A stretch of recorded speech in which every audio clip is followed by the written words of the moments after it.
ក្រោយបញ្ចប់បេសកកម្មនាំទង់ជាតិកម្ពុជាទៅបង្អួតលើវេទិកាកម្រិតពិភពលោកនៅប្រទេសឈ្លានពានប្រកបដោយមោទនភាពត្រឡប់មកដល់ទឹកដីកំណើតភ្លាមហ្វីយ៉ាតានារីសុជាតាលើកម្រាម10អរគុណពលរដ្ឋកម្ពុជាប្រមុខដឹកនាំកម្ពុជាដ៏ឆ្នើមនឹងឆ្លៀសវៃនិងមិនភ្លេចឡើយគោរពអរគុណដល់វិញ្ញាណក្ខន្ធវីរៈកងទ័ពការពារទឹកដីហ៊ានលះបង់អាយុជីវិតស្រាប់តែលោកជំទាវអគ្គនាយិកាទូរទស្សន៍បាយ័ននិងលោកជំទាវអ្នកនាំពាក្យក្រសួងការពារជាតិបានពោលពាក្យប្រកបដោយអត្ថន័យមកកាន់ហ្វីយ៉ាតារហូតម្ចាស់ខ្លួនរំភើបហួសថ្លែងជាដំបូងរូបនាងខ្ញុំហ្វីយ៉ាតានារីសុជាតាសូមលើកម្រាមដៃ10គោរពថ្លែងអំណរអគុណដ៏ខ្ពង់ខ្ពស់ដល់ប្រមុខរាជរដ្ឋាភិបាលកម្ពុជាថ្នាក់ដឹកនាំគ្រប់ជាន់ថ្នាក់គ្រប់ស្ថាប័នទាំងអស់ក្រោមការដឹកនាំដ៏ឆ្លៀសវៃរបស់សម្ដេចតេជោហ៊ុនសែន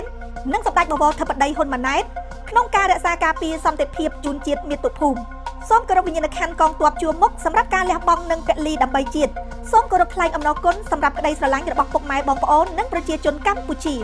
មិនថាក្នុងកលៈទេសៈបែបណាលទ្ធផលបែបណានាងខ្ញុំហ្វីយ៉ាតានារីសុជាតា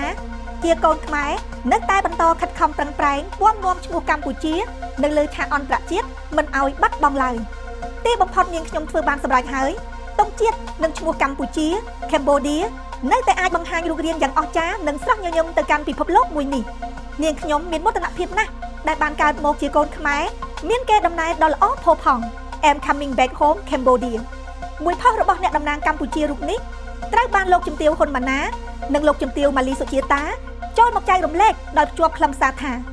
អូនធ្វើឲ្យយើងទាំងអស់គ្នាមានមោទនភាពដោយហ្វីយ៉ាតាបានចូលទៅអរគុណដល់ក្រៅផុសវិញភ្លាមៗដែរថានាងខ្ញុំឃើញភ្លាមញ័រដៃជើងវាប្រៀបបានជាពានរង្វាន់ដ៏មានតម្លៃសម្រាប់នាងខ្ញុំមានតែម្រាមដៃ10លើកសំពះអរគុណលោកខ្ញុំពិតជារំភើបដល់ស្រក់ទឹកភ្នែក